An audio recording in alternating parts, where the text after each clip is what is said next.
água.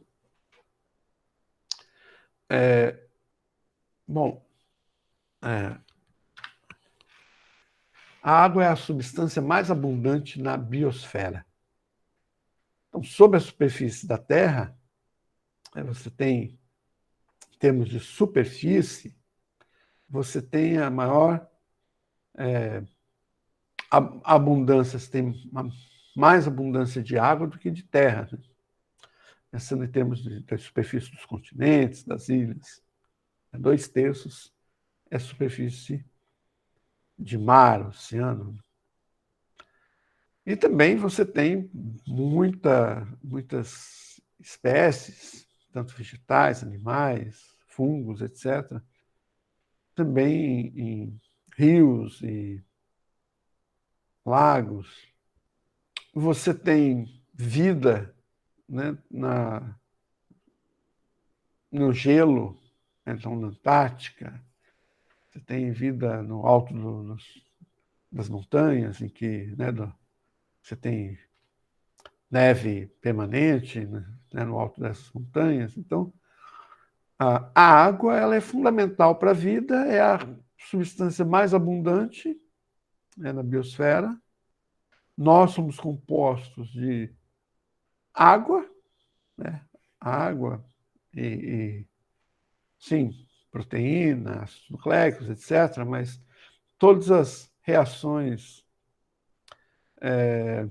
bioquímicas, né, se processam em água, em meio líquido, né, no núcleo celular. A vida tem por base a célula, mesmo os vírus, né, eles só vão desenvolver vida mesmo, você vai poder observá-los como vida quando eles estão dentro de uma célula.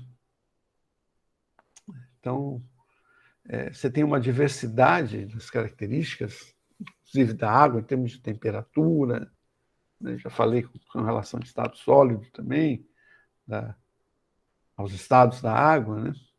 Sólido, líquido, gasoso. Então, essa diversidade da água, né? Também você vai ter diversidade da biosfera. Então, essa distribuição da água no planeta, você tem 97,17% oceanos e mares, então água salgada.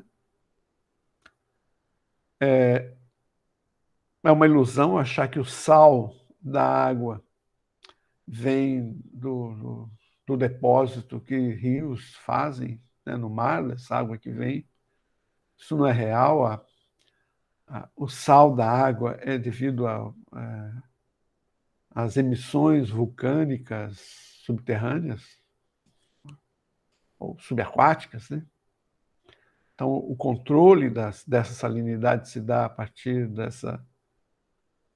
da emissão do sal por vulcões. Professor, eu posso fazer um questionamento? Pode. Aproveitando que você está falando do sal e tal.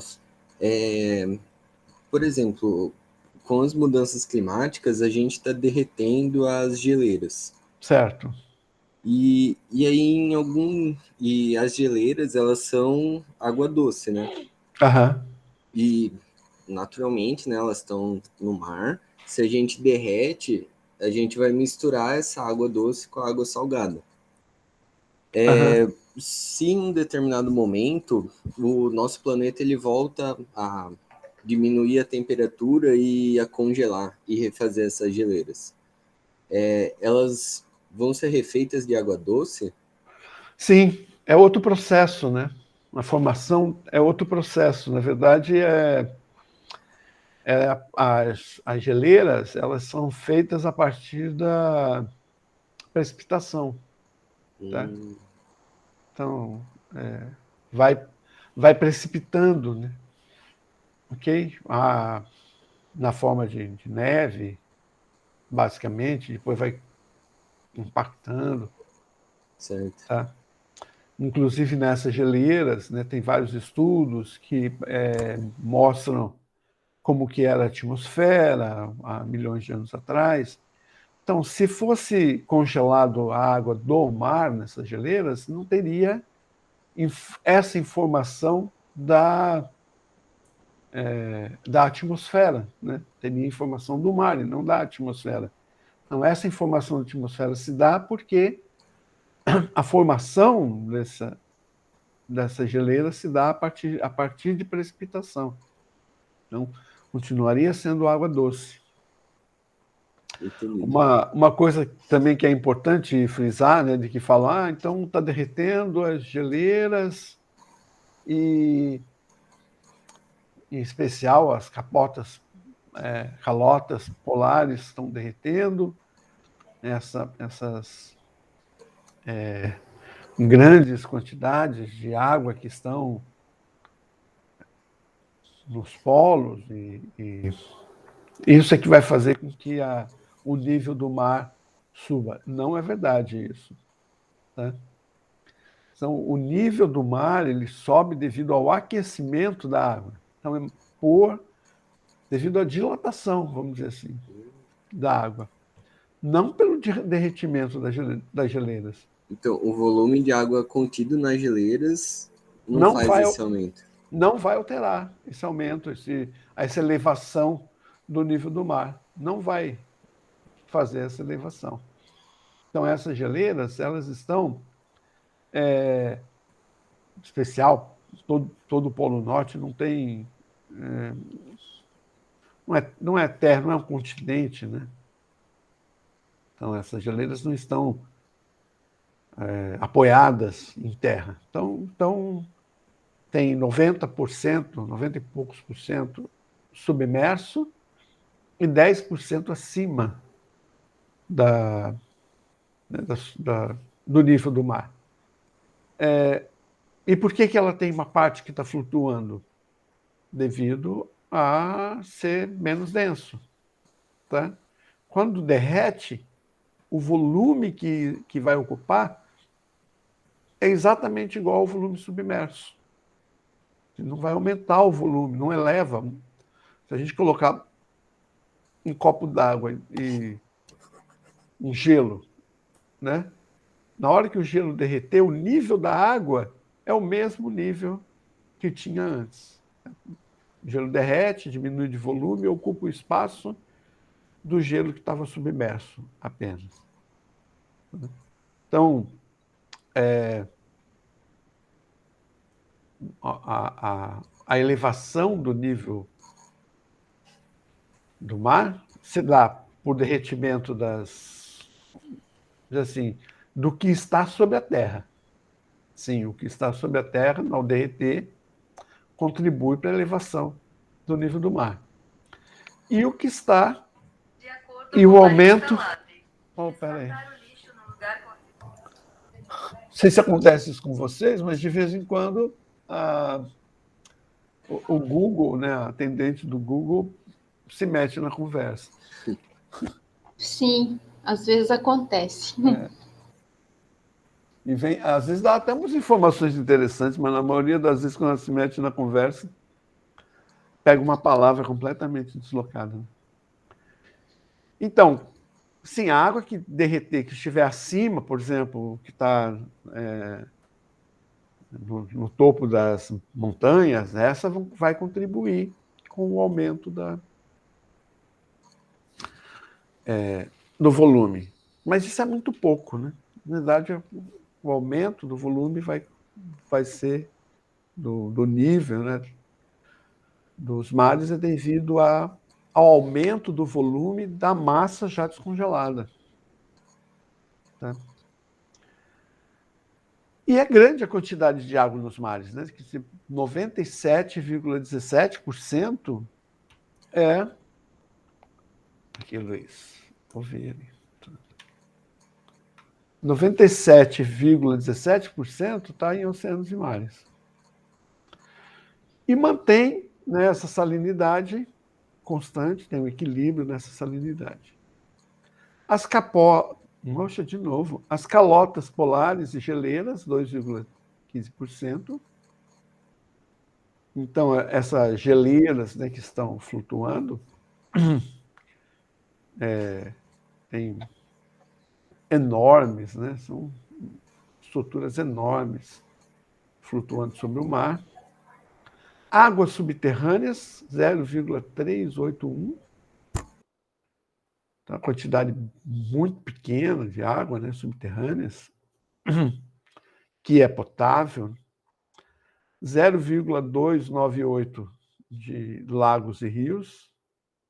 Aqui nem todas são potáveis. Né? Atualmente você tem muitos lagos e rios que perderam essa. É preciso tratar essas águas, né, devido à quantidade de dejetos que foram jogados. E na atmosfera, 0,001%. Mas esse 0,001%, muito importante, né, para manter o ar numa qualidade, vamos dizer assim, respirável e aquecimento, né, o efeito estufa adequado. Também essa quantidade de água na atmosfera. Em todos Ontem, esses locais. Oi? só te interrompendo de novo, professor. Tranquilo, fala. Ontem eu estava fazendo um curso do INPE, de sensoriamento remoto, e a gente teve uma palestra sobre mudanças climáticas.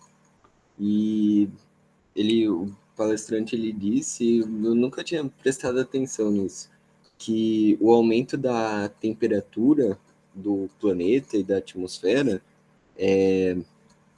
ele aumenta o ponto de saturação da atmosfera. Então, ele diminui a eficiência da atmosfera de precipitar. Então, isso é uma das consequências gravíssimas assim do aquecimento global, né? Porque a questão de ter períodos de seca mais severos, né, e de chuva mais intensos, se dá justamente, dependendo da região, né, por conta desse ponto de saturação da atmosfera.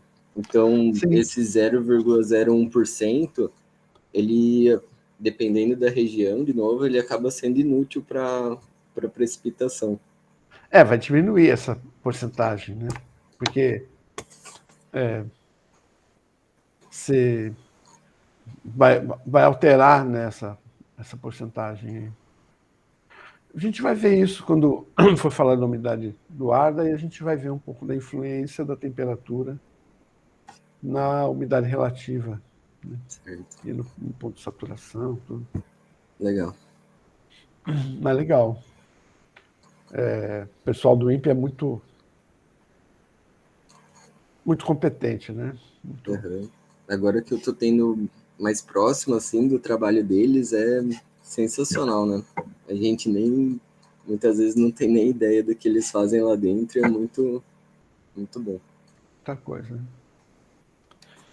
Vamos falar um pouquinho do ciclo da água? Então, a gente pode começar por qualquer um desses fenômenos aqui, né? Nesse ciclo, nesses processos. Então, vamos começar com a evaporação. Então, o Sol, o vento, né, consegue arrancar moléculas da superfície da água. Então, há uma evaporação, quer dizer, há uma mudança de estado, a água de líquida passa a ser na forma de vapor, né? No estado gasoso, na forma de vapor, ascende na atmosfera, vai até uma região, né, nesse perfil aqui da atmosfera, vai até uma região em que encontra condições de temperatura e núcleos, né, de condensação também, para que haja essa condensação. Então, chega uma determinada quantidade de água, então, nessas nuvens aqui, e há uma coalescência dessas gotas que seriam os elementos de nuvem e formam os elementos de chuva e tem a precipitação. Precipitação, você pode ter precipitação na forma de chuva, precipitação na forma de neve, você tem precipitação de, como que fala? Chuva de pedra, né? Que falam, né? Tem diversas formas de precipitação. Você pode também ter a nuvem descer, né? E formar sereno, coisa assim. Então, neblina, volta para a superfície da Terra. E se voltar para a superfície da Terra, tem essa precipitação, cumpre várias funções, né? Com relação aos poluentes, etc. Chega na superfície da Terra, então há a infiltração. Essa infiltração vai fazer com que alimentar, então, o lençol freático, né, os aquíferos, etc. Essa infiltração. E vai alimentar toda vamos dizer assim, o solo, alimentar no sentido de abastecer, então, com água, o solo, e aí as plantas vão retirar, né, essa água do solo e vão, nesse processo de transpiração, então vão retirar, né, vão bombear a água para a planta e vão transpirar. Além da transpiração da planta, tem a transpiração dos animais, a respiração dos animais, ou de todas as outras vidas também, dos outros filos, né? Então, aqui a biosfera, além da evaporação, você tem a biosfera, por exemplo, no ecossistema aqui, né? Você tem o restante toda a biosfera também eliminando água, e isso tudo a gente vai chamar de transpiração. Não vamos fazer muito... Quando a gente pensa nessa biosfera transformando, vamos dizer assim, a água líquida em vapor, a gente vai pensar vai definir tudo isso como transpiração, né? O fenômeno evaporação, transpiração, evapotranspiração. Não vamos ficar evapotranspiração, mais respiração, mais, né? Evapotranspiração. Quando você pensa num ecossistema, né? E você tem também aqui a produção de vapor também, especificamente, basicamente do homem, que seria a parte de combustão.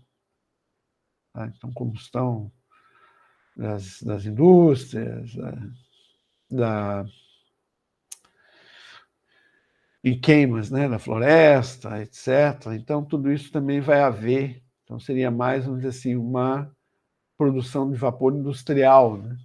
Ou antrópica, tá? Né? Devido à ação antrópica. Então, você teria também, de novo, o ciclo iniciando, elevação da atmosfera, formação de nuvens e depois precipitação. Se alguém quiser falar alguma coisa, pode ir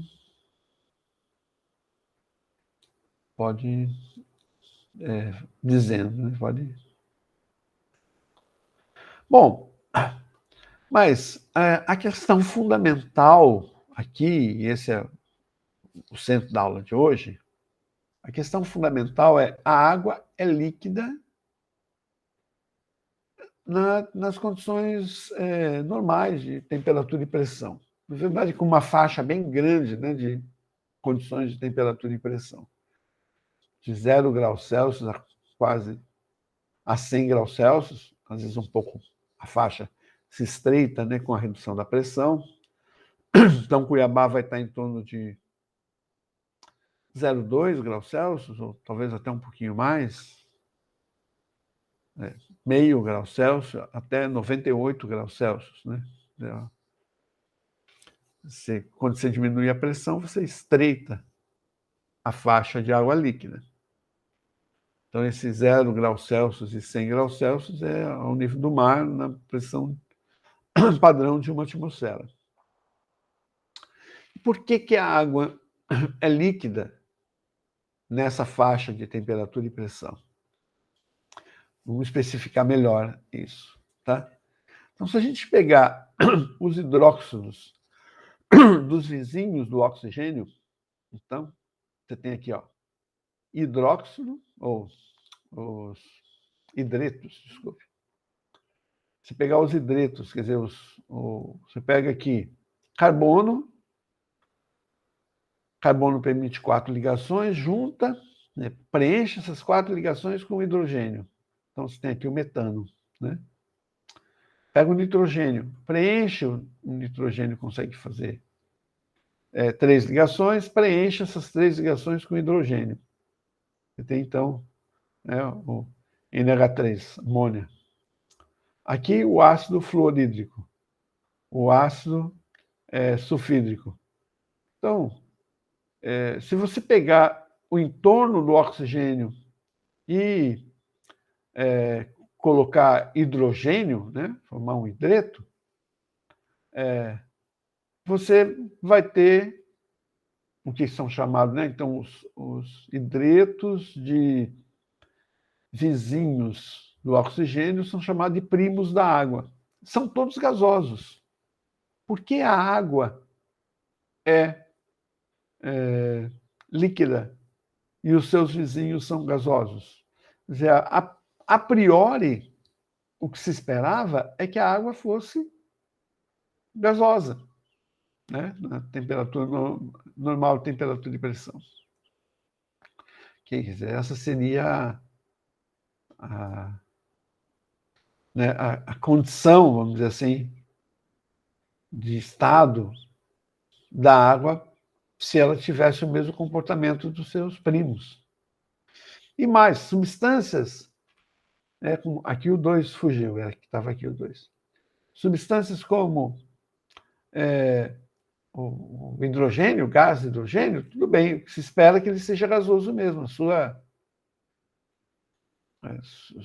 massa molar aqui, 2 gramas por mol, faz com que é provável que ele seja, vamos dizer assim, é bem justificável que ele seja gasoso.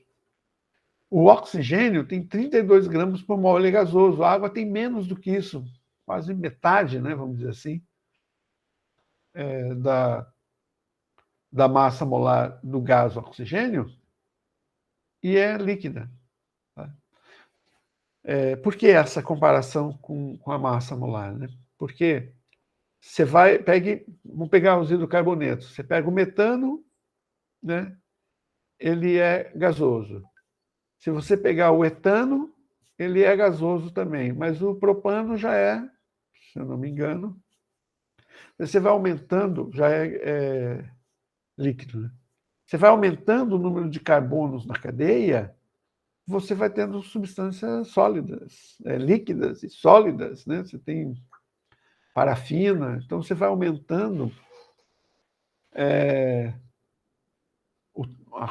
o tamanho da cadeia, essas substâncias vão ficando cada vez mais sólidas, né? Uma parafina, você tem uma grande quantidade de carbono sólido, com 8 carbonos, né, gasolina, octanas, né, então, líquido. Então, você tem você vai aumentando a massa molecular das substâncias, elas tendem aí pensando, né, nessa evolução de substâncias, então, o etano, o propano, etc. Então, você vai ter substâncias de gasosas para líquidas, para sólidas. Então, por que a água é líquida? Vocês já viram essa discussão do porquê que a água é líquida? Provavelmente sim, né? No cursinho, talvez, no ensino médio, ou se fez alguma disciplina de química na universidade, isso é um tema bastante tratado e é muito importante para nós, né? Então, a razão está na microestrutura da água. Então, a água forma uma hibridação, né? o oxigênio forma uma hibridação, então forma 4 orbitais, dos quais 2 estão preenchidos, então 4 orbitais semelhantes, né? Então, ela tem um orbital S, 3 orbitais P, então é sp3 que forma aqui.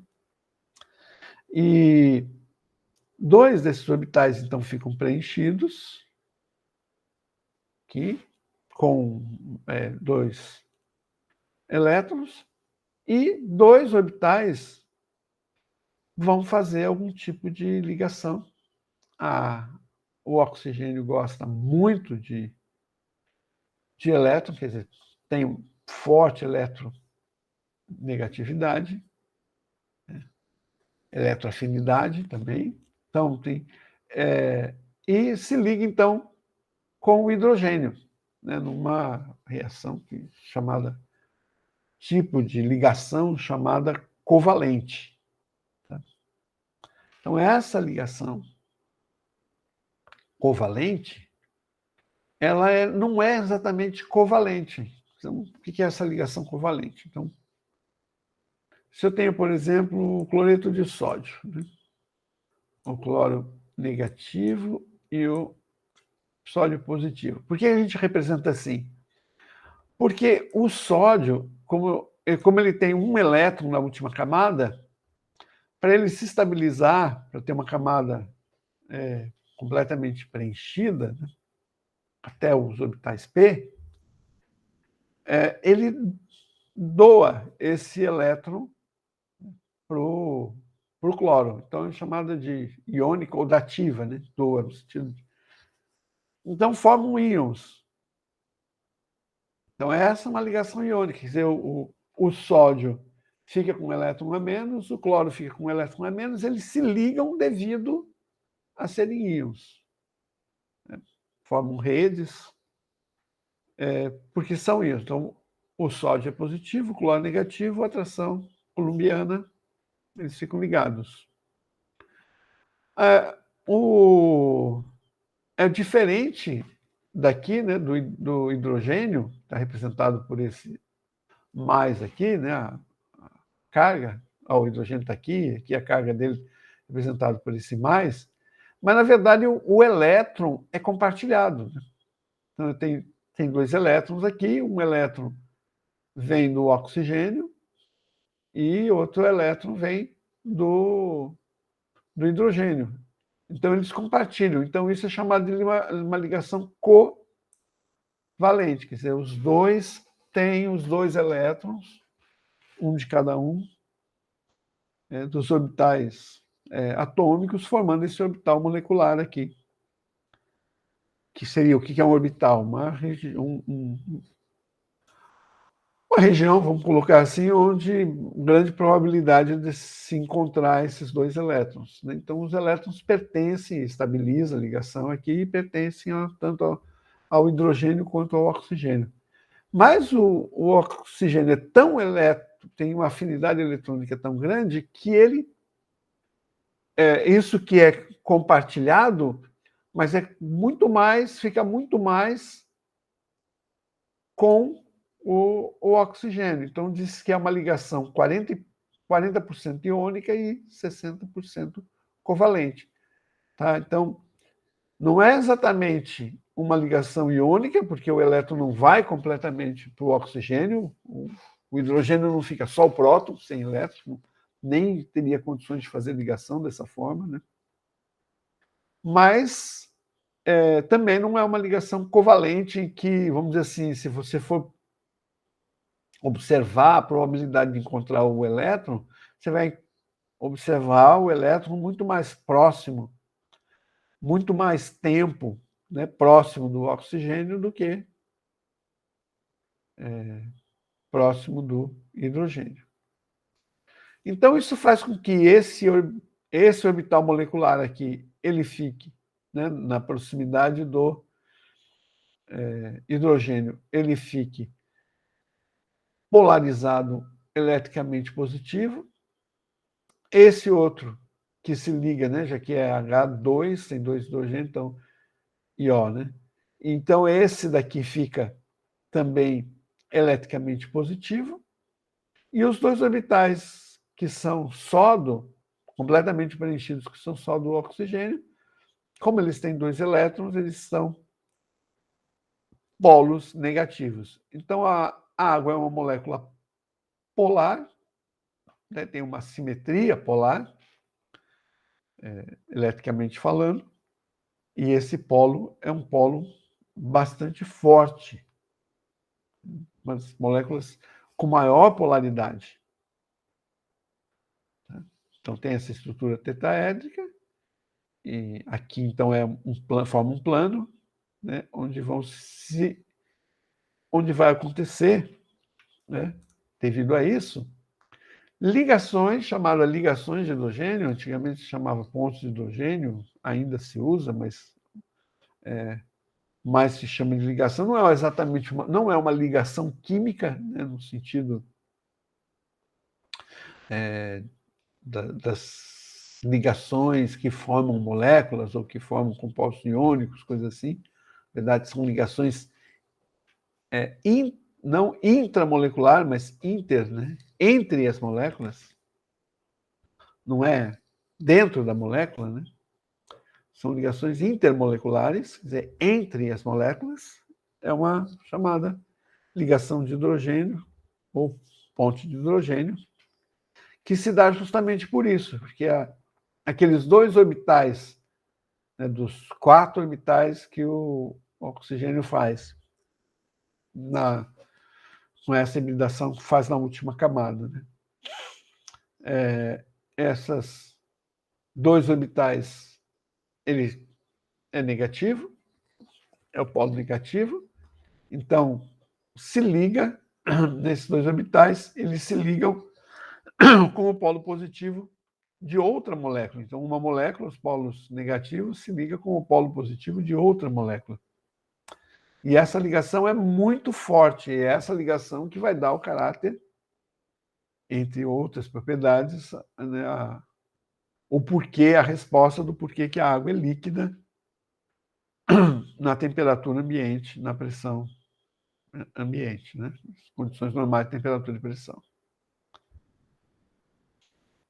Então,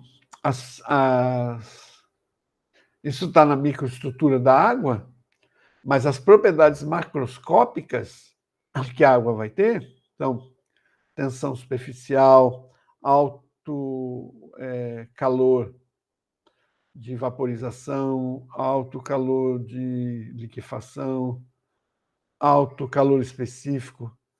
Quer dizer, a água precisa de muita energia de sólido para líquido, se transformar, para mudar de fase, de sólido para líquido. A água precisa de muita energia de líquido para vapor. A água precisa de muita energia para elevar sua temperatura, então aí o calor específico.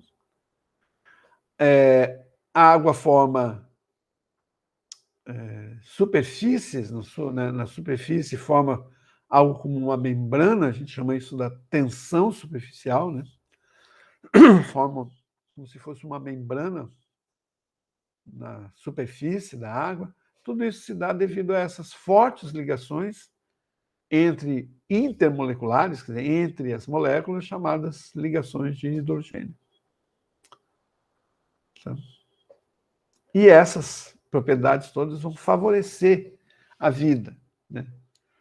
Além de outras propriedades, que por ela ser líquida propriamente, então você tem um meio aquoso onde se processam as ligações químicas, né? Ela é completamente estável, temos, né, do seu pH, então tem um pH neutro. Isso implica também que pH neutro significa, a água ter um pH neutro significa, né, que ter oxigênios vivos, hidrogênios vivos, quer dizer, você ter esses teríons, né, OH- e teríons H, melhor que oxigênio vivo, né, teríons H, OH- e íons H+, em torno de 10⁻⁷, né, por mol. Então, essa quantidade ela é pequena comparado com outras substâncias que vão ter 10⁻⁸, 10⁻⁹ do H+, né, que vão se tornando ácidos. Então, 10⁻, ou ao contrário, 10⁻⁶, 10⁻⁵. Você vai aumentando a quantidade desses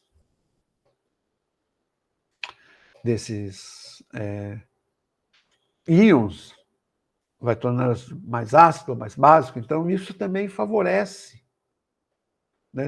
Esse pH neutro também é uma das características que faz com que a água seja assim, esse meio para as ligações, para os processos, né, bioquímicos, tá? Para as reações bioquímicas, para as rotas metabólicas, etc. Perguntas dessa parte aqui, com relação à ponte de hidrogênio. Provavelmente vocês já viram isso, né? Você tem ponte de hidrogênio com oxigênio, fósforo, né, no caso do dos ácidos nucleicos. Né? Tem são poucas as situações em que você encontra pontes de hidrogênio, ligações de hidrogênio, né? O oxigênio é um deles. Eu acho que, se eu não me engano, são 3. É o oxigênio, fósforo, talvez o enxofre, não tenho certeza. Que formam essas pontes. Então, ligações intermoleculares, das mais fortes ligações intermoleculares. Você tem Van der Waals, você tem dipolo-dipolo. Então, não deixa de ser uma ligação, né? A ligação de hidrogênio é uma ligação dipolo-dipolo, mas em que o hidrogênio, como ele doou muito do seu único elétron, então ele assim, é um polo positivo muito forte, né? A carga positiva que tem nas substâncias que formam essas ligações intermoleculares, a carga positiva é muito grande. Então, são ligações de polo, mas são ligações de polo fortes, né? Diferente de ligações de polo, que você tem de outras intermoleculares, né? De outras substâncias. E também você tem os dipolos induzidos, né?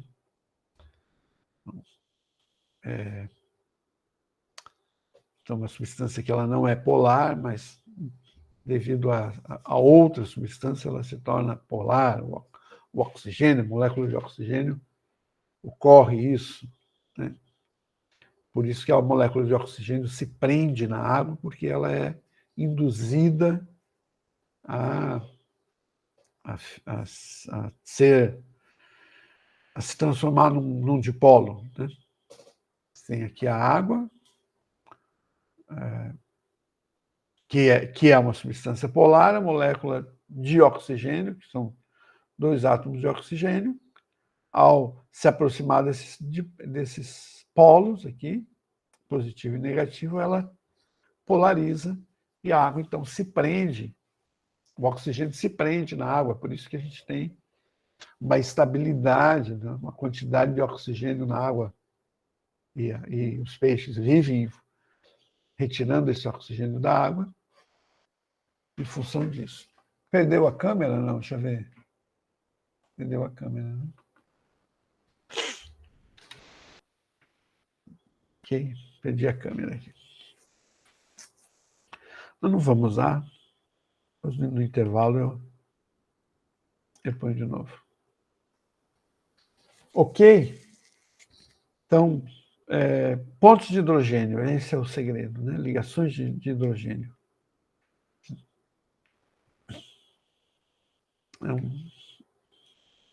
substâncias com uma das maiores características de polo, né, elétrico. Então, essas propriedades macroscópicas, veja que a água aqui forma uma bolsa, né? Essa daqui, uma das propriedades é isso, é a tensão superficial. Então, a gota de chuva se forma, né, a gota d'água se forma, porque na superfície, aqui, né, as ligações se condensam, então forma uma película, vamos dizer assim,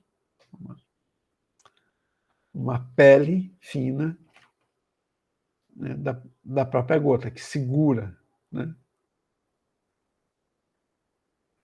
Aqui, né, a gota caindo. Quando cai, a tensão superficial da água na superfície levanta essa coroa, né? Então, vamos falar de algumas propriedades. Então, uma das propriedades com relação aos pontos de hidrogênio é a densidade. A água tem um comportamento anômalo. Tá? Então, o que acontece? A densidade da água ela é baixa na forma do gelo, praticamente não se altera a sua densidade. Densidade baixa significa o seguinte, que se eu pego 1 grama de água e congelo, ele vai ocupar um volume maior do que, por exemplo, a água aqui, né? Vai ter um volume menor a água. A água, que ele tem uma densidade maior, significa que tem um volume menor. Tá? E a água, então, tem esse volume maior e, portanto, como ela tem uma densidade menor, ela flutua. Tá? Então, as substâncias de menor densidade, isopor, madeira, etc., bolinha de ping-pong, tem ar dentro, então, densidade muito menor, né? Um navio, mesmo feito de ferro, mas tem ar dentro. Então, tudo isso flutua, né, sobre a superfície da água, porque é menos denso. Né? Porque se você mergulha uma substância menos densa, tá? Você tem algo que a gente viu logo lá no começo, né, que é as pressões. Vou colocar aqui uma. Né? Você tem aqui algo que é menos denso. Então, no interior aqui eu tenho água, por exemplo, aqui, e aqui eu tenho uma bolha de ar, uma bolinha de ping-pong, alguma coisa assim. O que acontece? Aqui eu tenho um determinado peso, essa bolinha, vamos dizer assim. Né? E aqui, no entorno, vamos pensar aqui em porções de água, que tem peso maior. O peso dessas. Aqui o peso é maior. Então, o que acontece? As pressões aqui, as forças, né, que estão agindo sobre essa bolinha, vai fazer com que essa porção de água empurre para cima aqui. Vai empurrar para cima essas porções de água que estão aqui ao lado. Elas vão querer descer e, portanto, ocupar o lugar da bolinha aqui. Então, vão empurrando para cima, porque o peso, né, a pressão aqui embaixo, né, é maior aqui. Okay? A pressão aqui é maior do que a pressão aqui em cima. Então, empurra a bolinha para cima. E aí a água ocupa o lugar. Como pressão, teorema de Stevin, né? Pressão de uma coluna de água aqui o peso por unidade de área dessa coluna aqui. Então, a água aqui é mais pesado o ar aqui é menos pesado, então a pressão aqui nesse ponto, devido à coluna de água, é maior e empurra, então, a bolinha para cima. Ficou meio... um desenho meio, vamos dizer assim, meio sujo, né? E apagar um pouquinho aqui isso tudo. Então, o peso dessa coluna é maior, então a pressão aqui empurra a bolinha para cima, né? É maior a pressão aqui do que a pressão de cima.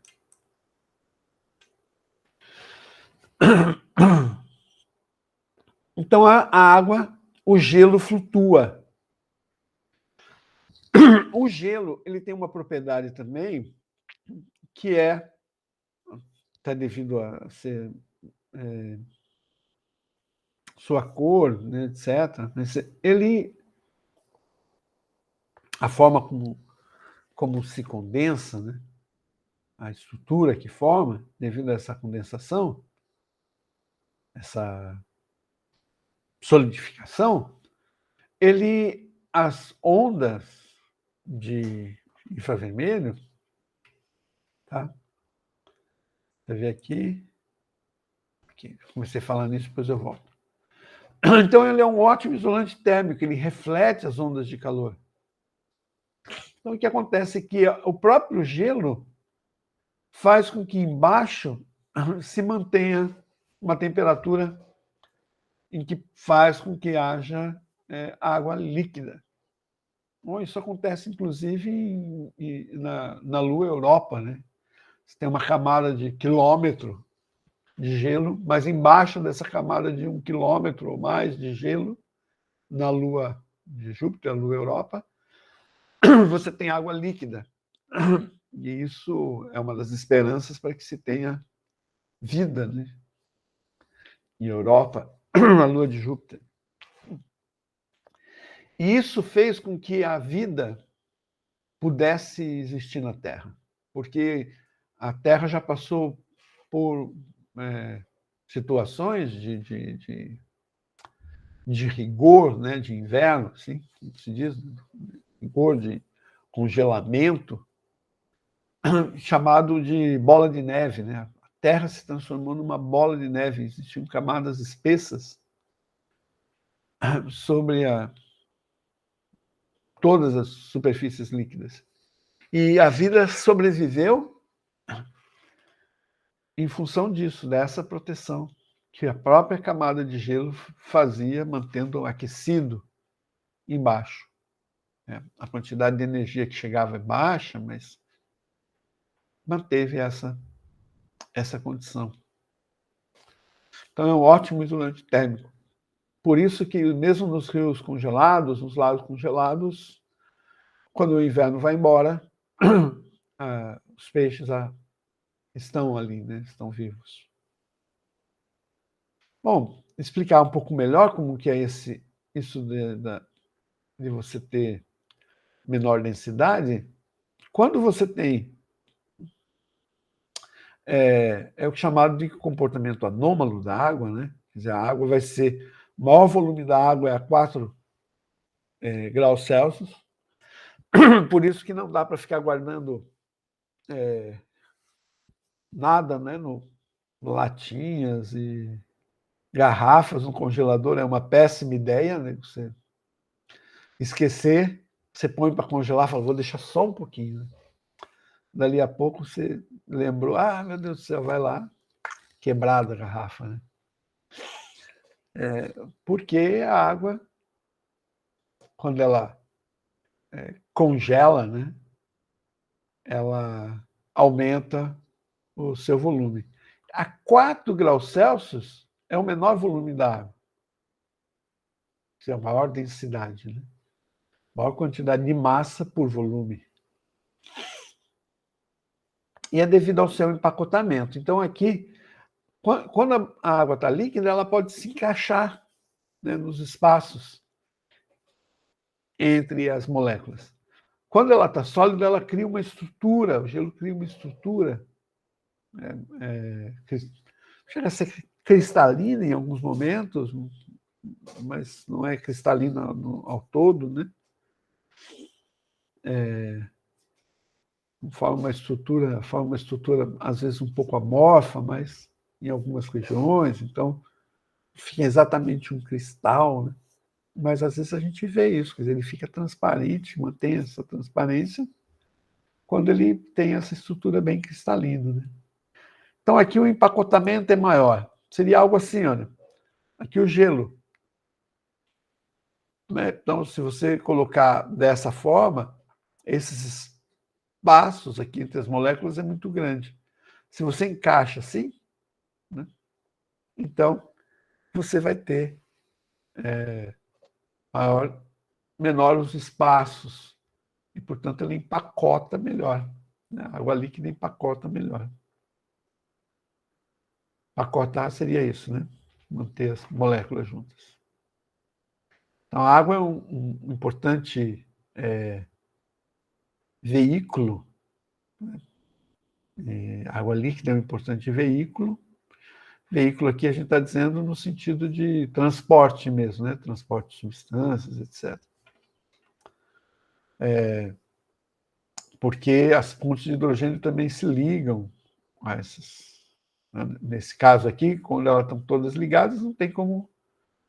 Você tem muitas pontes de hidrogênio ligadas aqui para formar o retículo, né? Basicamente, você vai ligar todas, entre aspas, né? E aqui, então, você tem menos pontes de hidrogênio ligadas, né? Muitas pontes de hidrogênio não estão ligadas aqui. Então, também favorece isso, né? Na forma líquida, favorece isso. Tá. Então, aqui tem calor específico alto, 1 caloria por grau Celsius, glicídios, né? Então, glicídios são substâncias grandes, são açúcares, né? Substâncias grandes, moléculas grandes, C6 para cima, hein? Então você vai ter 0,3 calorias por grau Celsius. Você precisa de menos energia para derreter o açúcar, ou para aquecer o açúcar, não estou falando aqui de fusão, estou falando de para aquecer açúcar do que para aquecer água. Bom, isso, como ela tem um calor específico alto, serve de moderador térmico. Então, a continentalidade ou a oceanalidade faz dar uma diferença no clima forte devido a isso. Quer dizer, quando eu estou perto, quando eu estou no litoral, o clima é mais ameno. E quando eu estou no centro do continente, o clima é mais rigoroso. Tá? Então, regiões no centro do continente, regiões frias, vai ser mais frio do que, pensando em latitude aqui, Curitiba e Matinhos, os 2 lugares que eu estou aqui morando, né? Curitiba é muito mais frio, né? Então, latitude aqui maior do que Cuiabá, né? Então, Curitiba é muito mais frio do que Matinhos, que é no litoral, e você tem, então, por vários motivos, mas uma delas é não ser próximo ao litoral. Então, quantidades de água, grandes quantidades de água, devido a esse calor específico alto, moderam, né, a temperatura ambiente. Então, isso é uma característica. Então, o planeta como um todo, né, tem a água como um moderador dessa temperatura. E as correntes marítimas fazem isso também, né? Tem várias situações aqui no planeta que fazem com que a temperatura se mantenha dentro de valores bons, né, para a vida. Então, é a rotação, então, ao rotacionar, né, igual carne no espeto, né? Você vai rotacionando, aí não queima, né? E não deixa cru do outro lado. Então, a rotação faz isso, né? A rotação da Terra mantém essa temperatura mais amena, né? Diferente, por exemplo, de Mercúrio, que tem uma rotação, mas é uma rotação muito... se por acaso o John lembrar aí, mas isso é meses, né? Acho que são 60 e poucos dias, 60, se eu não me engano é isso, acho que 2, 3 meses, uma rotação de Mercúrio. E isso faz, então, que você tenha Mercúrio, seja mais...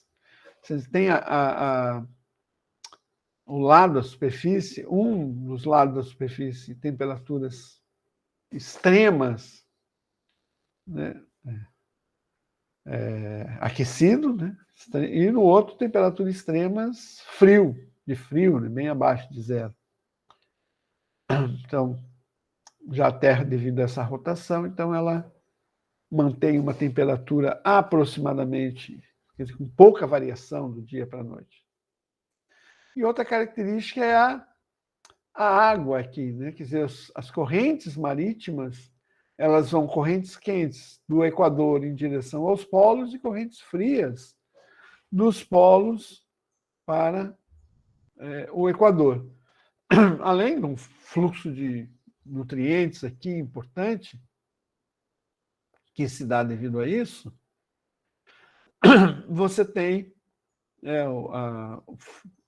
um fluxo de energia, que é um transporte de energia aqui, dizer assim, um transporte de calor sensível,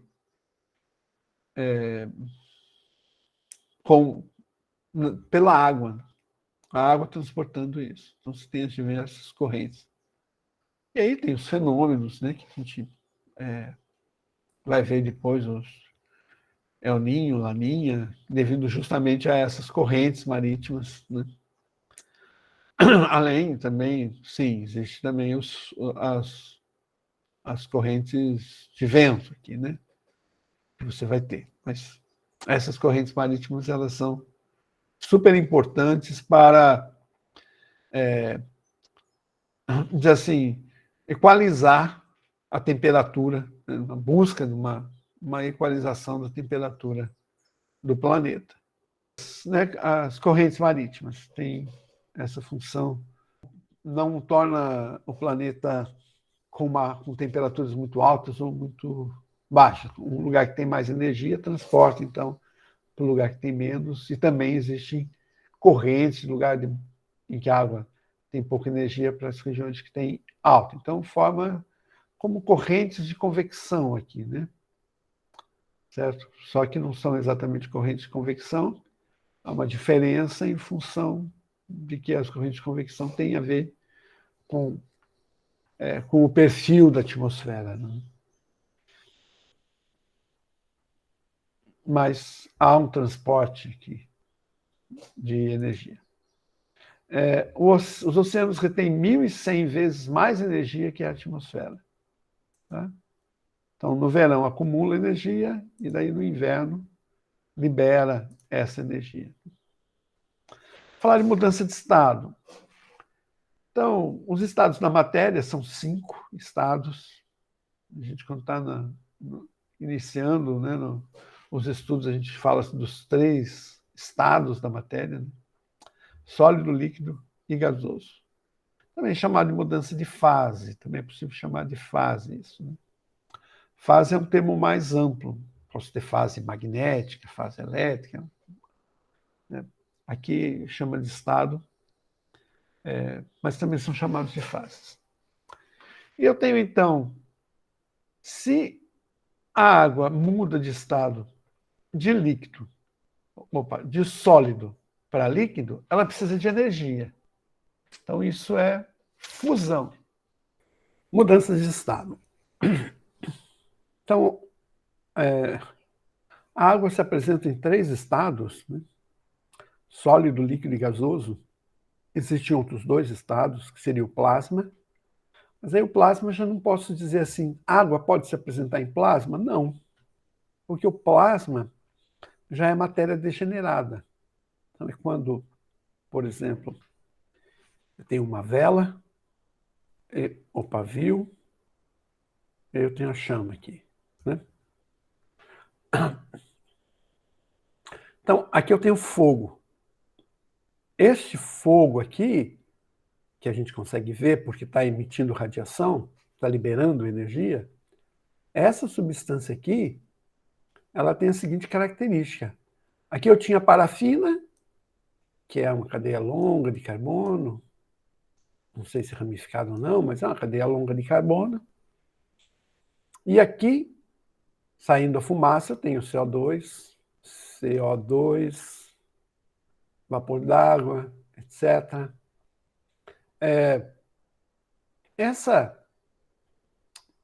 Entre essa cadeia de carbono, né, com seus hidrogênios todos aqui, e o CO2, água, etc., que está saindo aqui, tem esse processo da quebra das ligações químicas e da requebra da ligação química do oxigênio também, do O2, para se conectar com o carbono. Então, tem esse momento em que eu não tenho nem parafina mais e nem gás carbônico. Então, nesse momento, eu tenho os átomos ali, né? Oxigênio vivo, como se diz, né? O átomo de oxigênio querendo formar a ligação. Então, os íons são a matéria degenerada, não está nessa estrutura ordinária como a gente encontra no dia a dia. Então, isso é plasma. Então, é o quarto estado da matéria, é o fogo, as estrelas todas são formadas de plasma, porque não tem condição de ter moléculas ali, né? Você tem nem átomos, você tem, até os elétrons não vão estar propriamente ligados, pensa no núcleo solar, né, por exemplo. Ali você só tem o quê? Só tem hidrogênio, próton, né? E elétrons separados. Hélio, que está formando, né, na verdade é a partícula alfa, é só o núcleo, né, do hélio. Então, isso é o quarto estado da matéria, que é um estado muito energético. Então, do sólido você fornece energia, você vai ter líquido, do líquido você fornece energia, você vai ter gasoso, do gasoso você fornece energia, ou mesmo para os outros estados aqui, você fornece energia, pode ir direto para o plasma, que seria o quarto estado da matéria. E se você vai esfriando, então, né, vai retirando essa energia, do gasoso vai para o líquido, do líquido vai para o sólido, você vai ter um estado altamente organizado, né, chamado condensado de Bose-Einstein, que seria, então, o quinto estado da matéria, em que as propriedades são muito compartilhadas, né, entre esses átomos. Então, ele funciona como uma... Sim, as suas propriedades são coletivas ali, né? Assim, os comportamentos. É um estado que está em oscilação, mantém temperaturas desculpe, muito próximas do zero absoluto. Saúde, professor. Obrigado. Mas mesmo assim, né, tem uma oscilação própria, característica desse condensado, uma vibração própria, coletiva. Bom, o sólido, então, você pode ter sólidos cristalinos ou sólidos amorfos. Então, cristalino é quando você tem as posições relativas muito bem definidas, e você tem essas posições relativas formando uma rede bem organizada, melhor falando, né? as distâncias entre os átomos, ou o caroço dos átomos, na maioria dos sólidos, né? Os elétrons podem, que nem nos metais, que formam cristais, né? Você pode ter os elétrons livres presos dentro do sólido, mas livres dentro do sólido para percorrer, né?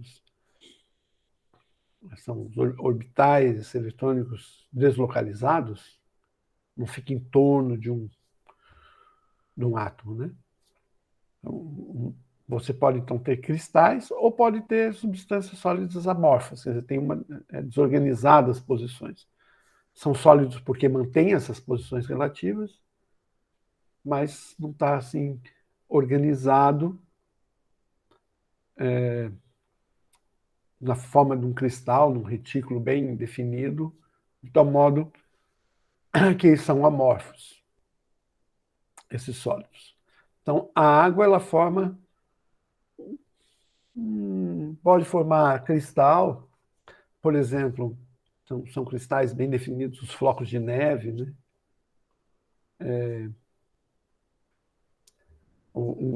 Também você pode ter gelo, mas pode ter gelo amorfo também, gelo mais cristalino ou mais amorfo.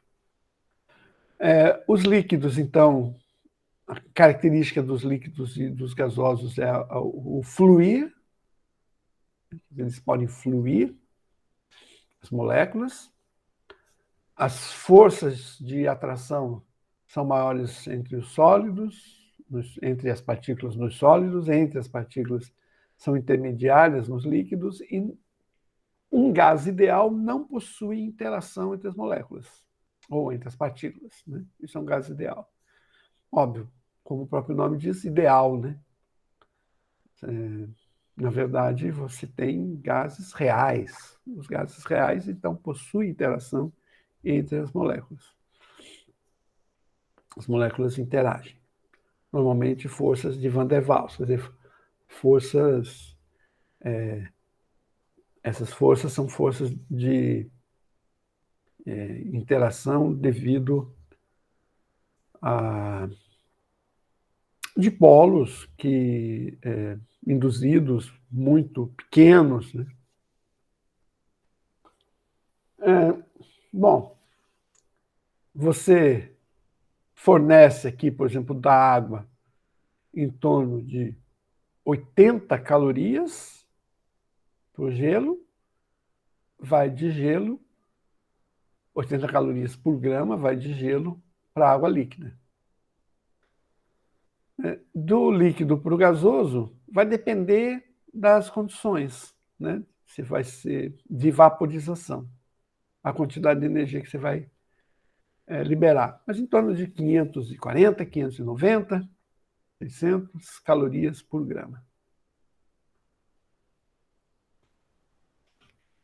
Bom, a mudança de estado em substâncias puras, tá? Funciona, bom, da água em especial, né? Tem esse comportamento aqui, a mudança de estado da água. Então, a menos 20 graus Celsius, por exemplo, a água está aqui no estado sólido, e você fornece energia, a temperatura vai aumentando. Quando chega em 0 graus Celsius, a água começa a fundir, né, a liquefazer. Aqui, o que ocorre é o seguinte, que as partículas, né, as moléculas de água, se mantêm nessa temperatura enquanto estiver em equilíbrio de fase, sólido e líquido. Elas ficam em equilíbrio de fase, né? Então, se o processo for, se eu tenho, por exemplo, num copo d'água, coloco água e gelo, né? Então, o gelo derrete, está fornecendo água que estava a 20 graus Celsius, está fornecendo energia para a água líquida que estava a 20 graus Celsius. Então, ao contrário, a água que estava a 20 graus Celsius fornece energia para o gelo, que derrete, até que a água atinge 0 graus Celsius. O que acontece? Vai se manter a 0 graus Celsius, esses dois nesse equilíbrio de fases, os dois a 0 graus Celsius, só que lentamente vão perdendo energia para o meio. Se fosse completamente isolado, ficaria assim, parte de gelo, parte em água líquida, tá? Aí eu vou fornecendo energia, então ele se mantém. Parte gelo, parte água líquida, mas vai diminuindo, a fase gelo vai diminuindo, até que atinge, vamos dizer assim, uma situação em que todo o gelo vira água. Aí começa a aquecer. Então, essa quantidade de calor aqui que eu estou fornecendo é devido a esse calor de fusão, essa quantidade de energia necessária para que 1 grama de água vá se transforme em gelo, de gelo em água, que é aproximadamente 80 calorias. Aí, nas condições de pressão, né, e temperatura, 0 graus Celsius numa atmosfera. Aí eu começo a fornecer energia, a temperatura vai aumentando até atingir a temperatura de 100 graus Celsius. Aí se eu tiver nessa situação de equilíbrio de fases, a gente vê essas bolhas, né? Bolha de ar. Na verdade é vapor d'água que tem aqui, né? Não tinha ar ali, nitrogênio, oxigênio, não. Tem água. Então formam essas bolhas de vapor de água. Então, não está formando na superfície, né? Então, está formando no volume. Em todo o volume da água, se a gente for observar, né, por exemplo, numa panela de vidro e fornecer energia, lógico que vai formar mais bolhas de ar, vapor, né, aqui na base da panela, onde está mais quente. Inicialmente vão começar as bolhas a formar aqui, mas a gente vai ver que forma bolha em todo o volume. Toda a água vai formando bolinhas de ar, bolhas de vapor. Né?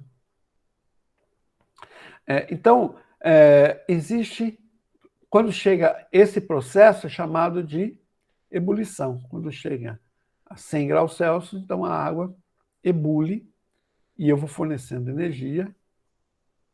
Agora aqui eu não lembro exatamente, deixa eu ver aqui se eu acho. 540 calorias por grama, tá? A 100 graus Celsius.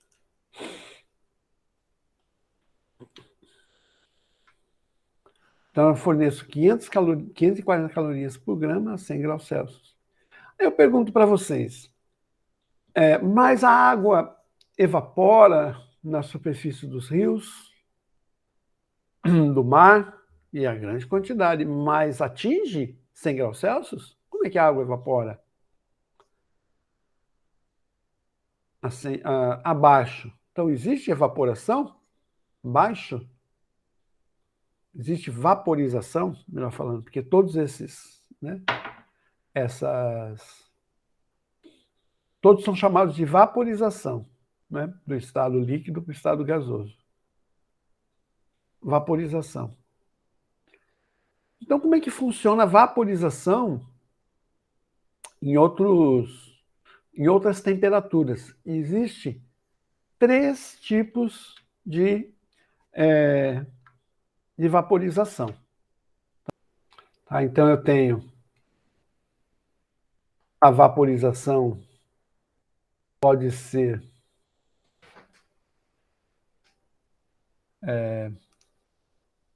agora, a vaporização. Deixa eu mudar de cor aqui, fazer uma cor mais... Não, acho que o preto estava bom mesmo.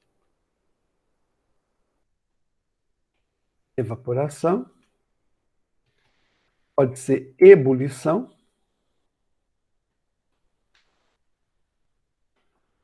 E pode ser calefação.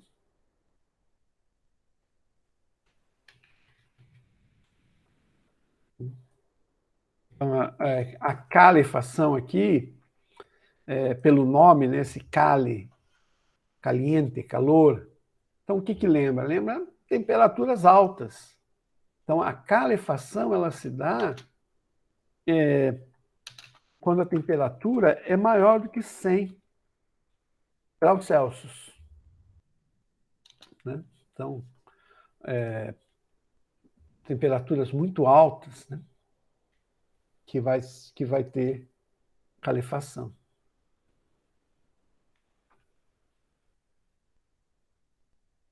Já a ebulição se dá isso a 100, temperatura igual a 100 graus Celsius. E a evaporação acontece quando as temperaturas são menores do que 100 graus Celsius. Eu sempre deixei, assim, algumas partes que eu gostava de trabalhar no quadro, gosto ainda, para não ficar só na apresentação, mas agora não tem um quadro, propriamente, tem que improvisar um quadro aqui, né? Então, como que é a evaporação? A radiação ou o vento atinge a superfície da água e arranca os átomos as moléculas, no caso aqui, as moléculas da superfície. Na ebulição, todo o conjunto atinge aquela temperatura, tem aquela energia disponível para mudar do estado líquido para o estado gasoso. Já na calefação, né, a calefação é uma superfície, você tem aqui uma superfície muito quente, tá? Que tem aqui uma superfície em alta temperatura, vamos dizer assim, tá? Vou colocar aqui uma cor mais quente. E aí você joga água aqui em cima, uma gota de água aqui em cima, tá? Então, dessa chapa quente aqui.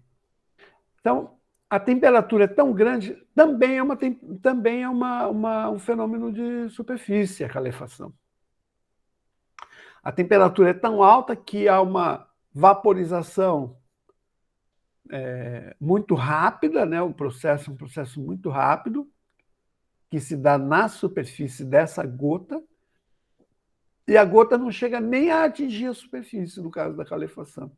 Ela fica suspensa por um lençol, um bolsão, vamos dizer assim, né? Uma bolsa de vapor. Então, evapora, né, nessa superfície aqui, que está em contato, né, com a superfície da gota que está em contato com a superfície quente, é que vai evaporar. Evapora tão rápido que o processo de condução de calor dentro da gota não se dá, né, no caso da calefação. Então, também é um fenômeno de superfície. A evaporação a baixas temperaturas e a calefação a altas temperaturas são fenômenos de superfície, enquanto que a ebulição é fenômeno de volumes, né? Se dá em todo o corpo líquido aqui, não é um corpo sólido, né? Mas é um corpo líquido desse volume de água que a gente está aquecendo, né? Aqui.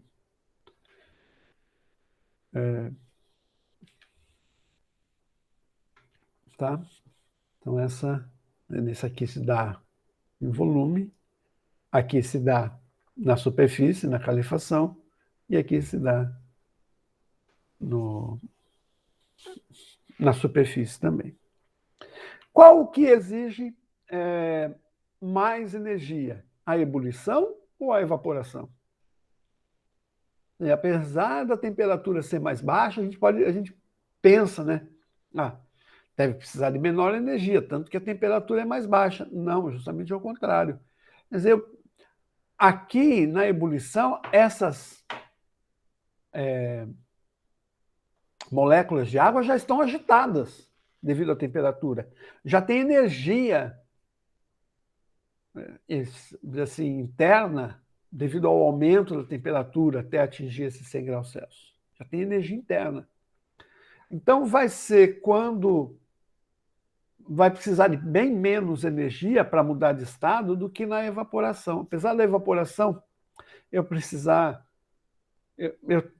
poder ter uma temperatura menor, tá? Mas é que o fenômeno ele se dá na evaporação devido a essa energia ser fornecida de modo mecânico, então o vento, né, de modo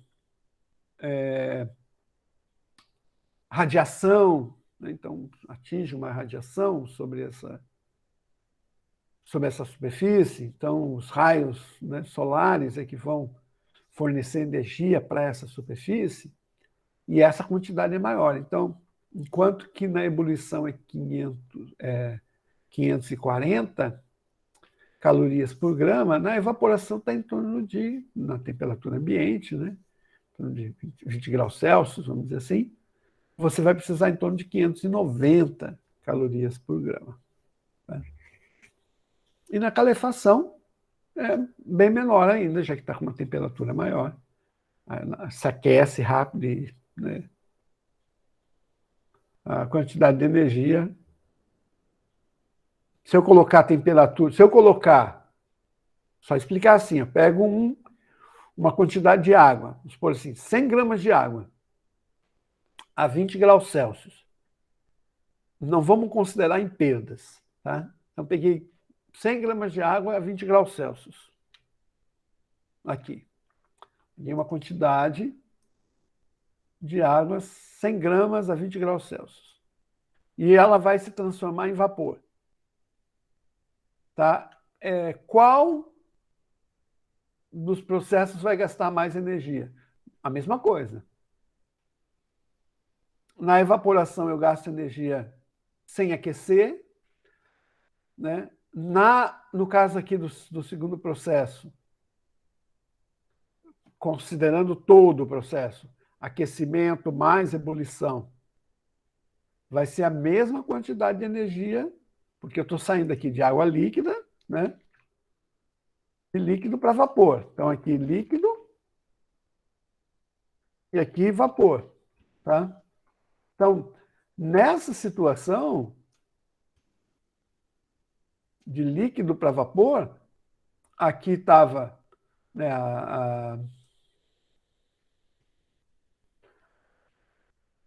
aqui a 20 graus Celsius, tá? E aqui, depois de o vapor entrando em equilíbrio com o meio todo, né? Igual, né? Que estava igual a 20 graus Celsius, que era líquido, em equilíbrio com o ar, mais ou menos, nessa situação, que estou querendo idealizar aqui para a gente pensar. O líquido estava a 20 graus Celsius, o vapor, ou na forma de evaporação, ou de ebulição, ou de calefação, se espalha na atmosfera e fica em equilíbrio também a 20 graus Celsius, depois de um tempo. Né? Quer dizer, em qual situação eu vai ter a mesma quantidade de energia? A mesma, né? Porque eu saí de um estado e fui para o outro, a quantidade de energia fornecida aqui nos processos, quantidade de energia aqui vai ser a mesma. Né? Quer dizer, o que eu vou fornecer aqui vai ser o mesmo. Muda, né? Porque aqui primeiro, na casa da ebulição, eu tenho que aquecer, então aqui eu tenho fornecer energia para aquecer, depois eu forneço energia para ebulir. No caso da evaporação, eu já forneço energia para aquecer, para vaporizar, né? No caso da evaporação. Na calefação, eu forneço muita energia. Tá? Então, líquida, pensando na variação líquida de energia, é a mesma, tanto faz, porque eu saio de um processo e chego no outro, e é a mesma quantidade de energia, então, que eu preciso. Então, por isso que a evaporação eu preciso de mais energia do que na ebulição, porque gasta-se mais energia, né, para para evaporar, porque justamente não tem essa energia a mais na ebulição. Só no processo de ebulição, né, só, né, a 100 graus Celsius sair de vapor, sair de líquido para vapor, preciso de menos energia, porque eu já tenho essa energia que eu levaria para aquecer a água de 20 graus Celsius até 100. Tá? No final, 20 graus Celsius líquido, 20 graus Celsius vapor, é a mesma quantidade de energia que eu preciso, que é só a energia que aí estaria aproximadamente toda a energia, tanto de um processo quanto do outro, em torno de 590 calorias por grama. Tá?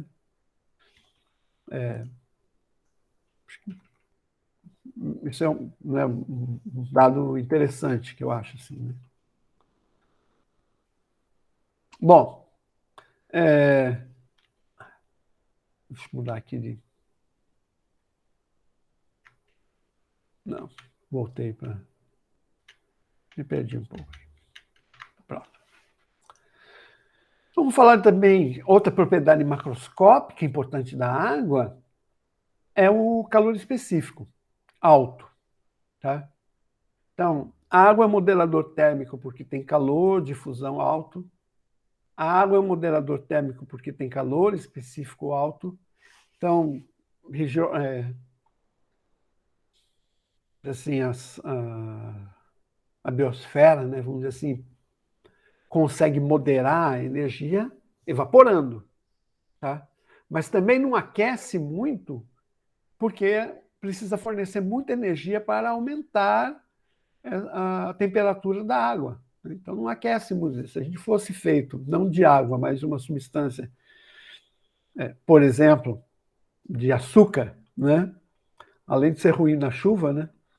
Também seria ruim com relação à temperatura, porque a cada 1/3, né, da quantidade de energia que eu preciso para aumentar a temperatura da água, uma caloria, eu preciso de 0,3 calorias por grama para aumentar a temperatura, né, dos glicídios em 1 grau Celsius.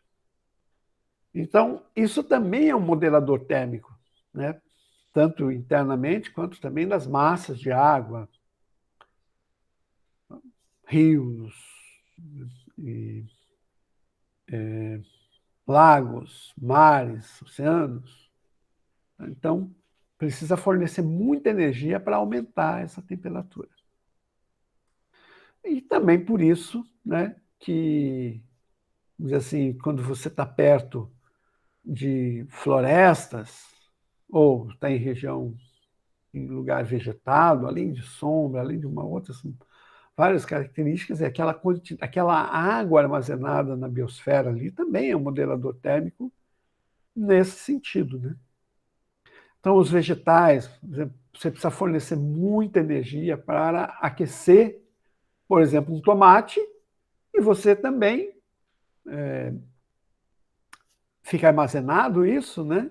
E é por isso que é muito perigoso até comer comida,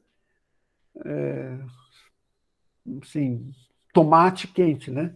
Comer um tomate quente é algo até meio perigoso de se queimar, né? Porque está armazenado. Então, é aquela experiência, né, de colocar uma comida muito quente na boca, tem que ficar soprando, né, a comida dentro da boca, né, para ver se esfria um pouco e não queimar tanto. Então, essa é uma característica da água, né? A água, né? A água queima, a água quente queima, né? Queima a pele, porque tem muita energia ali, né? Guardada. Né? Então, para a água esfriar quando atinge a pele, estou avançando em vez de voltar. Para a água esfriar quando atinge a pele, tem que fornecer muita, né? Retirar muita energia ou da pele ou do ar. Então, esse é o grande problema de queimaduras com água, né, também. Você não tem fogo ali, mas tem água quente queima. Calor de vaporização alto. Então, aqui estamos falando de calor de fusão, né, 80. Vou até voltar aqui, né? Que eu estava falando de... tá. Falou de calor de vaporização, mas o calor de fusão também, né? Então aqui, olha, a água tem uma característica que é a seguinte, tá? Você tem aqui, esse aqui é o diagrama de fases da água, então, que é a fase sólida para temperaturas abaixo de 0,01. Vou falar do ponto triplo. O que é isso, ponto triplo? Se eu colocar, pensar aqui, um tubo de ensaio, eu tenho essa situação aqui, né, que eu tenho as pedras de gelo, então está uma atmosfera, está aberto aqui. Eu pego e fecho, então, esse balão aqui. Tá? Fecho ele. Tiro, bombeio aqui para tirar o ar daqui de dentro. Tá? Vou fazer algum tipo de bomba, tiro o ar de dentro desse balão. Então, arranco o ar aqui. Tiro daqui o ar. Quando eu vou tirando o ar daqui, certo? Vai ter vapor aqui dentro daí, porque daí assim, a pressão negativa de tirar o ar arranca essas moléculas, tanto do gelo quanto da água líquida ali. Então, eles estavam em equilíbrio já, né? Aí eu tirei o ar. Aí começa a arrancar as moléculas e aqui eu vou ter, então, depois disso, o que vai acontecer? Vai ter vapor aqui dentro. Na hora que eu tiro o ar, eu vou ter vapor de água, ali. Mas aí o vapor vai aumentando, vai diminuindo, a temperatura aumenta, diminui. Quando que eu vou estar em equilíbrio térmico os três? Então, só existe um ponto em que os três vão estar em equilíbrio de fase, equilíbrio térmico, não vai aumentar a quantidade de vapor, não vai diminuir a quantidade de gelo, nem aumentar, nem... Os três estão em equilíbrio. As três fases, vapor, líquido e sólido. Então, né, olhando o diagrama aqui, eu vejo que é nesse ponto aqui, 0,01 graus Celsius de temperatura, uma pressão um pouquinho abaixo, 0,0006, né? Não, essa é a pressão, é bem abaixo. Uma pressão bem pequena, desculpe, uma pressão bem pequena, tá? Vai estar as três fases ali, tá? Então, no mais, eu tenho aqui, então, a temperatura aumentando. Tá? Então, se eu aumentar a temperatura, o meu equilíbrio de fase líquido e vapor vai aumentando. Se eu baixar a temperatura, eu vou ter equilíbrio de fase sólido e vapor. Eu posso ter aqui nessa passagem chamada de sublimação. Então, eu posso ter sólido sublimando, passando para vapor, e vapor sublimando, passando para sólido. Alguns falam de sublimação, anti-sublimação, né? Ok? Então, esse é o diagrama de fase. E o que é o calor de vaporização, então? É o calor, a quantidade, desculpa, a quantidade de energia necessária, por isso que é calor, né? Quantidade de energia necessária para fazer com que a água, né, líquida se transforme em vapor. Então, a 20 graus Celsius é 590, a 37 graus Celsius é 580, a 100 graus Celsius é 540, e assim, né, essas quantidades. E isso são quantidades muito grandes, e isso dificulta a desidratação, né? E os seres vivos, os animais, né, dissipam essa energia por perspiração. Perspiração é a água que a gente solta quando respira, né? Sudorese é a água que a gente solta quando sua. E o cachorro faz o fego, aquela respiração pela língua, né? Aquela respiração pela língua, não, aquela respiração com a língua de fora, né? O fego. Então vaporização pela língua. Né?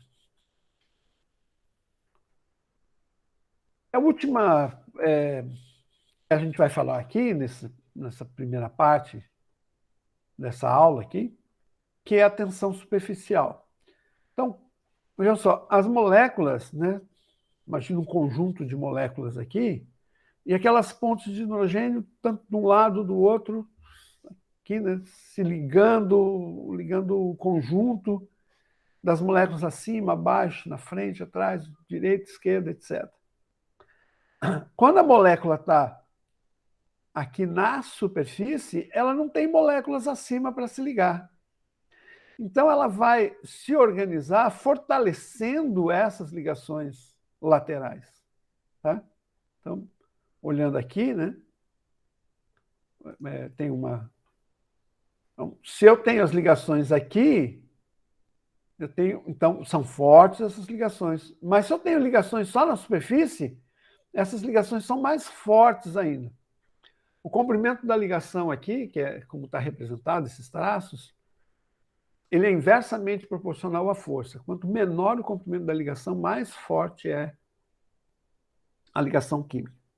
Uma ligação, por exemplo, do etileno, né, do eteno, ou do carbono com o hidrogênio, ou entre carbonos, está na ordem de 1,4 angstroms, 1,2. Né? Então, em torno de 1 angstrom é essa ligação. Então, ela varia. Aqui, no caso, né, dessas pontes, elas são um pouco maiores. Ou melhor, elas são menores do que na ordem de 1 angstrom, um pouco menos, e aqui menor ainda. Tá? Então, significa que as ligações ficam muito fortes. Então, por isso que forma essa película. Né? Então, aqui um inseto, né, consegue andar, parece mesmo um tecido, né? Na hora que tem um corpo sobre essa película aqui. A gota forma uma bolsa de água. Assim, tá? A própria água forma uma bolsa para conter a água, né? Porque dentro ela é mais fluida do que na superfície. Na superfície ela tem uma tensão maior de ligação entre as moléculas, tem uma força de ligação maior entre as moléculas na superfície. Então, essa é a tensão, é a força de ligação entre as moléculas na superfície. Então, é chamado de tensão superficial. Tá? Então, é maior. Então, como aqui está preenchido com ar e não vai fazer ponte de hidrogênio com ar, todas as ligações, então, das moléculas de água vão se fortalecer entre as moléculas dentro, né, na superfície, na água. Né? Bom, esse alcance molecular aqui, então essas distâncias aqui, D, está na ordem de 10 na menos 7 do centímetro. É bastante grande, 10 na menos 7 do centímetro. Você está na ordem de 1000 angstroms. Tá? É bastante grande essa estrutura, esse alcance, né, das forças moleculares ali, de uma molécula com relação às outras. Quer dizer, uma molécula está ligada às outras da ordem de 10 na menos 7 do centímetro, da ordem de 1000 moléculas ali naquela dimensão. É uma ligação, não é apenas... Entender isso, não é uma ligação, né? São várias ligações entre as moléculas que vão se fortalecendo e tensionando mais, né? Quer dizer, aumentando essa força de atração, que é chamada de tensão aqui, tensionando mais do que no book aqui, no volume, né? Bom, essa tensão superficial foi estudada pela primeira vez, né, os relatos de Euler, Leonardo Euler, em 1707 1783. Viveu no século XVIII.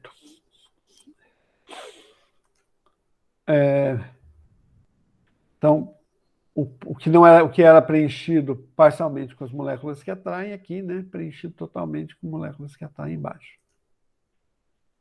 Então, a força maior na direção do interior do líquido aumenta a resistência da superfície. Como é que eu meço essa tensão? Eu posso medir? Posso. Eu faço assim, ó, faço um araminho aqui, e ponho um solto aqui. Aí, tá? Mais ou menos, isso aqui tem mais ou menos uns 10 centímetros. Isso. Talvez um pouco mais, 15 centímetros. Então, fica assim, tá? Deixa eu ver o que ele vai. Tá. Então, aqui ficaria assim, tá? Normalmente, no laboratório, quando a gente faz essa experiência, fica assim, tem um ganchinho aqui, assim, ó. Ao contrário. Tá? Tem um ganchinho aqui na. Opa! Vou voltar.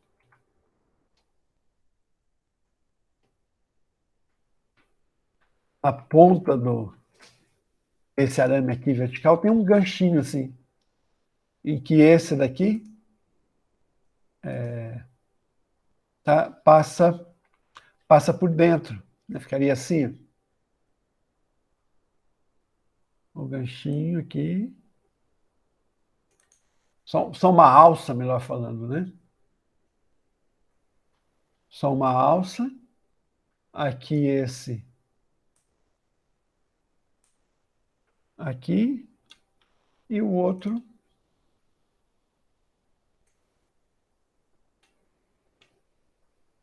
aqui, né? Passando por dentro aqui. Então ele corre. Você mergulha isso daqui em água com sabão. Tá? Então, deixa eu ver aqui.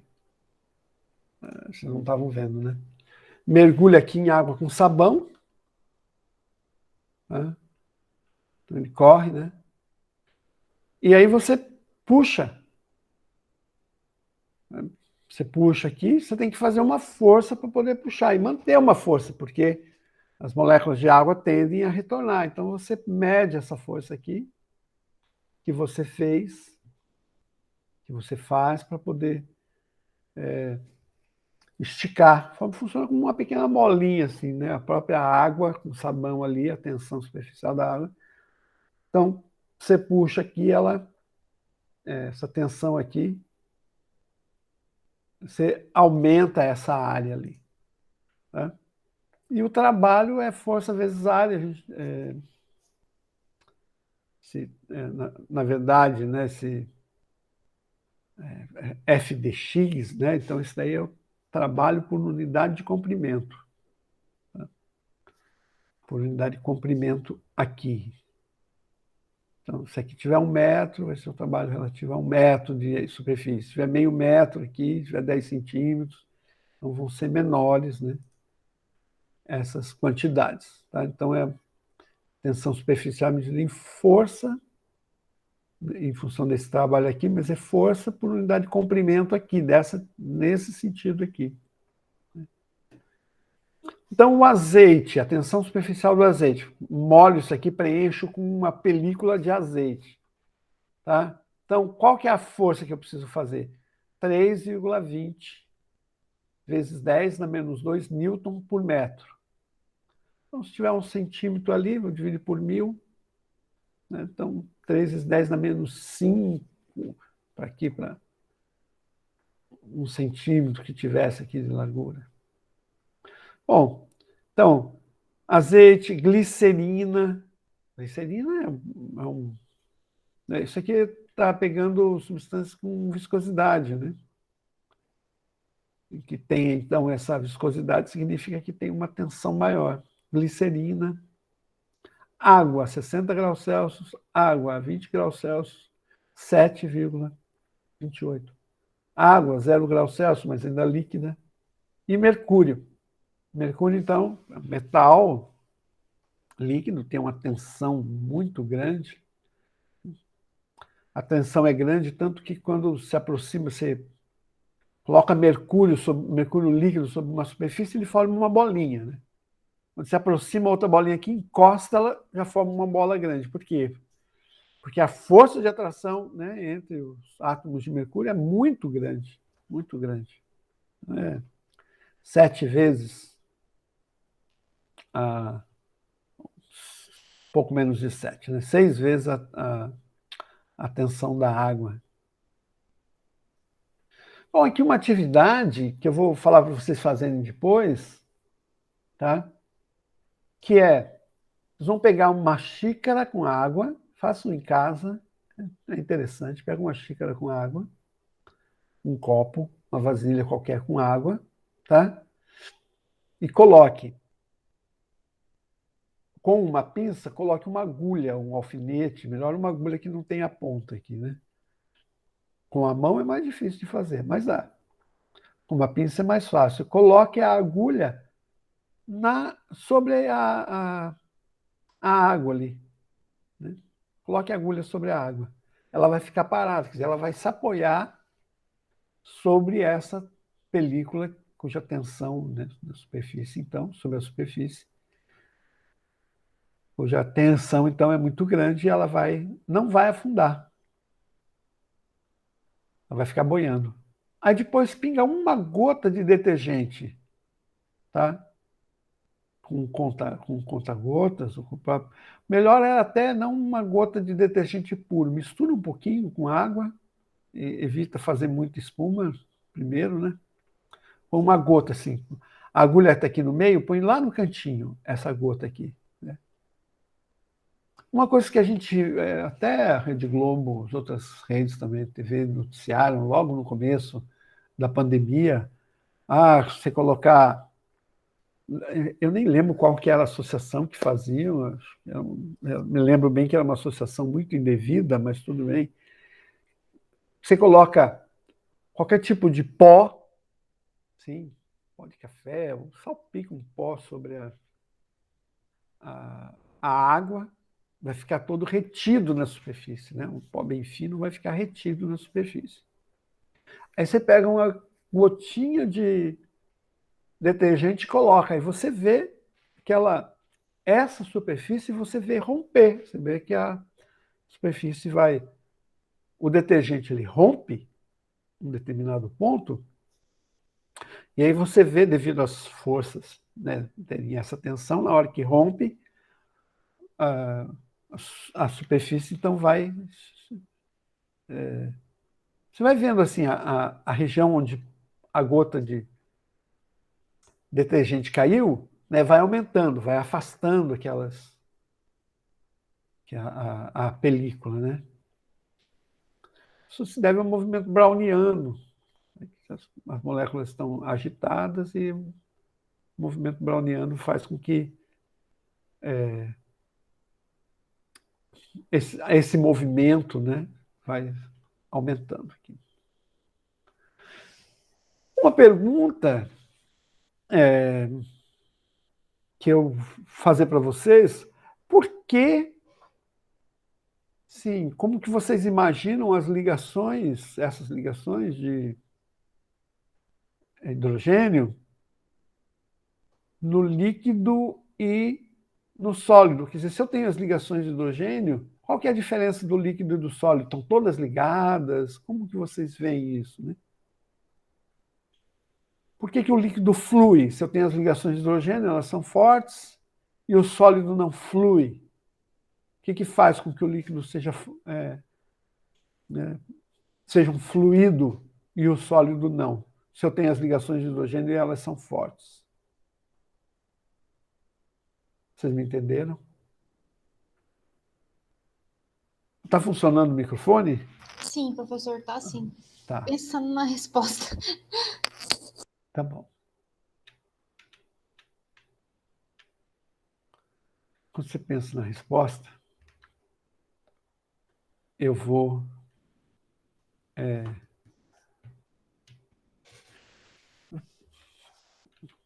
já montando outro. Bom, a questão fundamental do líquido e diferença do líquido e do sólido neste sentido, tá? dessas ligações aqui é que essas ligações aqui no líquido, elas flutuam. Aqui as ligações são permanentes. Já as ligações do líquido, elas flutuam. Liga, desliga. Então, para que as moléculas elas fluam, elas não podem estar ligadas, senão elas não conseguem fluir. Professor, então não tem a ver com o distanciamento entre as moléculas, né? Num estado está mais juntinho, no outro está mais separado, né? Então, tem a ver... É que no estado líquido, na verdade, elas estão soltas, né? Sim, elas estão mais juntas no estado líquido em função do espaço, mas a distância da ligação é praticamente a mesma. Ah, entendi. Tá? A distância da ligação aqui é praticamente a mesma, tá? Você vai ter na tensão superficial, você vai ter um pouco mais, mas aqui é a ordem em que a ligação está é que vai alterar, tá? Então aqui você vai ter muitos espaços, né, como eu coloquei aqui, mas a ligação entre elas não assim, o comprimento da ligação, esse comprimento aqui não é muito diferente desse comprimento aqui, tá? Os comprimentos da ligação. Mas aqui ela não ocupa esse espaço e aqui ele ocupa esse espaço, né? Okay? Então, se eu deslocar, né, essa coluna aqui, ó, essa linha aqui, deslocar para cá, ela vai encaixar aqui e, portanto, vai ocupar melhor o espaço do que se ficasse daquele jeito ali. Então, é essa ideia. Como ela flutua, ela consegue encaixar melhor, né? O que acontece é que essas ligações aqui, representadas por essa reta, tá?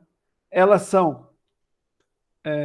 rompem e vai formar outra. Aqui rompe e aí vai formar com outra molécula e vai podendo ser reconfigurada. Quer dizer, essa reconfiguração das ligações, elas ocorrem, né? Reconfigurações. Aqui não, aqui essa molécula está ligada com essa daqui, vai permanecer. Essa está ligada com essa, vai permanecer. Então, elas mantêm essas ligações rígidas. Tá? Porque aqui tem menos energia, aqui tem mais energia, então ela consegue fluir. Né? Quando você fornece muita energia, então aí todas as ligações se rompem e você tem vapor. Né? Bom, com relação à estrutura da água e algumas propriedades, é isso. É muito interessante com relação à tensão superficial, tem muita coisa interessante a respeito de... e eu tenho parte disso já até elaborado, na parte de camada de lipídia, bicamada lipídica, né? Surfactantes, substâncias que rompem essa tensão superficial. O surfactante é uma coisa importante para a respiração humana, porque você precisa romper a tensão superficial do sangue para poder fazer a troca gasosa. Então, tem muita coisa de biofísica com relação a essa tensão superficial, que é muito interessante, tá? Que é legal. Quem quiser dar uma olhada depois no material que eu tenho um vídeo que eu fiz sobre isso e eu vou passar. Não é algo que eu tenha colocado, está mais para biofísica, provavelmente, do que física ambiental, mas a física ambiental tem muito de biofísica, então eu vou passar para vocês, tá?